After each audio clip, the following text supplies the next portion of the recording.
Welcome to ದೇಶ್ನಾಸ್ creative. ಹೇಗಿದ್ದೀರಾ ಎಲ್ಲರೂ? ಚೆನ್ನಾಗಿದ್ದೀರಾ ಅಂದ್ಕೊತಿದ್ದೀವಿ. ಆ್ಯಕ್ಚುಲಿ ಇವತ್ತು ಒಂದು ಐಡಿಯಾ, ನಮ್ಮ ಮಗಳನ್ನ ಸ್ಕೂಲಲ್ಲಿ ಬಿಟ್ಬಿಟ್ಟು ಬರ್ತಾ ಇರಬೇಕಾದ್ರೆ ಇಲ್ಲಿ ಯು ಎಸ್ ಅಲ್ಲಿ ಹೇಗೆ ಈ ಗಾರ್ಬೇಜ್ನ ಕಲೆಕ್ಟ್ ಮಾಡ್ತಾರೆ ಅಂತ ಅಂದ್ಬಿಟ್ಟು ಎಲ್ರಿಗೂ ತೋರಿಸ್ಬೋದು ಅಂತ ಒಂದು ಯೋಚನೆ ಬಂದು ಒಂದು ವಿಡಿಯೋ ಮಾಡ್ತಾಯಿದ್ವಿ. ನೋಡಿ, ಇಲ್ಲಿ ಒಂದು ದೊಡ್ಡ ಲಾರಿ ಒಂದು ಬರುತ್ತೆ. ಅದು ಒಳ್ಳೆ ಕೈ ನೋಡಿದ್ರೆ ರೋಬೋ ಥರ ಇದೆ. ಅದು ಹಾಗೇನೆ ಗಾರ್ಬೇಜ್ಗಳನ್ನೆಲ್ಲ ಇಟ್ಟಿರ್ತಾರೆ, ಟ್ರ್ಯಾಶ್ ಬಾಕ್ಸು ಮನೆ ಮನೆ ಮುಂದೆಗಡೆ.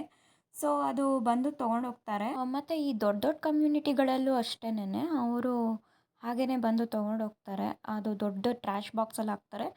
ಈ ಗಾರ್ಬೇಜ್ ಕಲೆಕ್ಟರ್ ಅಂತೂ ನೋಡುವಾಗ ಕೈಯಿಂದ ಬಾಟ್ಲಿಂದ ನೀರು ಕುಡಿಯೋ ಥರ ಇದೆ ಅಲ್ವಾ? ಎಷ್ಟು ಚೆನ್ನಾಗಿದೆ ಅಲ್ಲ? ನಮಗೂ ಅದೇ ತುಂಬ ಎಕ್ಸೈಟೆಡ್ ಆಗಿ ಆಯಿತು, ತುಂಬ ಚೆನ್ನಾಗಿತ್ತು.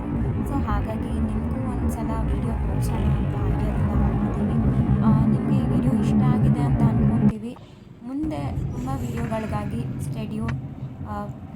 ನಮ್ಮ ವಿಡಿಯೋನ ನೋಡಿ ಮತ್ತು ನಮ್ಮ ಚಾನಲ್ನ ಸಬ್ಸ್ಕ್ರೈಬ್ ಆಗಿಲ್ಲ ಅಂದರೆ ಈಗಲೇ ಸಬ್ಸ್ಕ್ರೈಬ್ ಆಗಿ, ಹಾಗೆ ಜೊತೆಗೆ ಒಂದು ಲೈಕು ಕೊಡಿ ಮತ್ತು ಈ ವಿಡಿಯೋನ ಶೇರ್ ಮಾಡಿ. Meet you in the next video. Bye bye.